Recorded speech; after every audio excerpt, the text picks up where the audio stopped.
തൃശൂർ ചേർപ്പിൽ മിന്നൽ ചുഴലിയിൽ മരമൊടിഞ്ഞു വീണ് വീടുകൾ തകർന്നു. പുലർച്ചെ 3 മണിയോടെയാണ് മുള്ളക്കര പ്രദേശത്ത് മിന്നൽ ചുഴലി വ്യാപക നാശം വിതച്ചത്. നിരവധി വീടുകൾക്ക് കേടുപാടുകൾ സംഭവിച്ചു. സ്ഥലം സന്ദർശിച്ച് CC മുകുന്ദൻ MLA. നാശനഷ്ടം സംഭവിച്ചവർക്ക് സഹായം ലഭ്യമാക്കുമെന്നും MLA. പ്രകൃതി സംരക്ഷണ സംഘത്തിന്റെ സാഹിത്യ ശ്രേഷ്ഠ പുരസ്കാരം കഥാകൃത്തും നോവലിസ്റ്റുമായ K. ഉണ്ണികൃഷ്ണന് സമർപ്പിച്ചു. തൃശൂർ ചേറൂർ സാഹിതിയിൽ നടന്ന സാംസ്കാരിക സംഗമത്തിൽ സാമൂഹിക പ്രവർത്തകൻ കരീം പന്നിത്തടം പുരസ്കാരം സമർപ്പിച്ചു. കൊല്ലം പള്ളിമുക്കിൽ ഗർഭിണിയായ കുതിരയെ ആക്രമിച്ച സംഭവത്തിൽ 6 പേർക്കെതിരെ കേസെടുത്ത പോലീസ്. 4 മാസം ഗർഭിണിയായ ദിയ എന്ന കുതിരയാണ് ആക്രമണത്തിന് ഇരയായത്. ആലപ്പുഴയിൽ പരീക്ഷകളിൽ ഉന്നത വിജയം കൈവരിച്ച വിദ്യാർത്ഥികളെ ആദരിച്ചത് ചമ്പക്കുളം പഞ്ചായത്തിലെ 34 കുട്ടികളെ. പരിപാടി CPIM ചമ്പക്കുളം ലോക്കൽ കമ്മിറ്റിയുടെ ആഭിമുഖ്യത്തിൽ.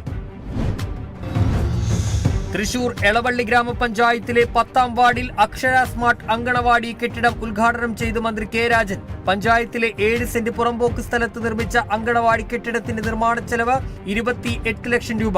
3ാം ഘട്ട ഡിജിറ്റൽ ലാൻഡ് സർവേയിൽ എളവള്ളി വില്ലേജിന് പ്രാഥമിക പരിഗണനയെന്നും മന്ത്രി. മലപ്പുറം വളാഞ്ചേരി ഹൈസ്കൂളിൽ 1976-77 SSLC ബാച്ച് ഒത്തുചേരലും കുടുംബസംഗമവും നടന്നു. പ്രൊഫസർ ആബിദ് ഹുസൈൻ തങ്ങൾ MLA ഉദ്ഘാടനം ചെയ്തു. തുടർന്ന് അംഗങ്ങളുടെയും കുട്ടികളുടെയും കലാപരിപാടികളും അരങ്ങേറി. കോഴിക്കോട് കാരശ്ശേരി മാലാംകുന്നിൽ മദ്യലഹരിയിൽ കിണറ്റിൽ ചാടി യുവാവ്. സംഭവം രാത്രി 11 മണിയോടെ. മാലാംകുന്ന് സ്വദേശി ആകസ്മിതാണ് കിണറ്റിൽ ചാടിയത്.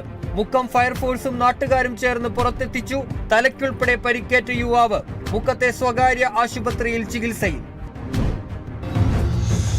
അഖിലേന്ത്യാ റാങ്കിംഗ് ടൂർണമെന്റിൽ സെമി ഫൈനലിലെത്തിയ എലീസ ദ്രോണയെയും all Kerala masters doubles badminton ടൂർണമെന്റിൽ റണ്ണേഴ്സായ രാജീവൻ റഷീദ് എന്നിവരെയും ആദരിച്ചു. ചുണ്ടങ്ങാപ്പൊയിൽ ചെന്താര ഷട്ടിൽസിന്റെ നേതൃത്വത്തിലായിരുന്നു അനുമോദന യോഗം. നിയമസഭാ സ്പീക്കർ AN ഷംസീർ ഉപഹാരങ്ങൾ നൽകി.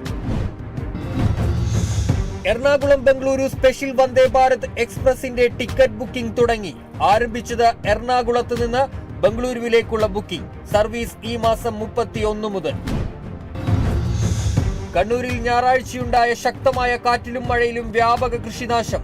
വ്യാപകമായി നശിച്ചത് വെള്ളരിയാനം സ്വദേശി പ്രതീഷ് കുട്ടന്റെ വാഴകൃഷി. വാഴയ്ക്ക് പുറമെ ഇടവിളയായി കൃഷി ചെയ്ത മരച്ചീനിക്കും നാശം. ബജറ്റിൽ കേരളത്തെ അവഗണിച്ചതിന് കേന്ദ്ര ധനമന്ത്രി നിർമ്മല സീതാരാമനെതിരെ പ്രതിഷേധിച്ച യൂത്ത് കോൺഗ്രസ്. കണ്ണൂർ കടന്നപ്പള്ളി പാണപ്പുഴ മണ്ഡലം കമ്മിറ്റിയുടെ പ്രതിഷേധം കേരളത്തിന്റെ ഭൂപടം അയച്ചുകൊടുത്ത്. കണ്ടോന്താറിൽ നടന്ന പ്രതിഷേധ പരിപാടി യൂത്ത് കോൺഗ്രസ് ജില്ലാ ജനറൽ സെക്രട്ടറി അക്ഷയ് പറവൂർ ഉദ്ഘാടനം ചെയ്തു. പാലക്കാട് മണ്ണാർക്കാട് ഓടിക്കൊണ്ടിരുന്ന കാറിന് തീപിടിച്ചു. മണ്ണാർക്കാട് ഭാഗത്തു നിന്നും മേലാറ്റൂർ ഭാഗത്തേക്ക് പോകുന്ന കാറിനാണ് തീപിടിച്ചത്. പുക ഉയരുന്നത് കണ്ട് വാഹനം നിർത്തിയതിനാൽ അപകടം ഒഴിവായി. നാട്ടുകാരും ഫയർഫോഴ്സും ചേർന്ന് തീയണച്ചു.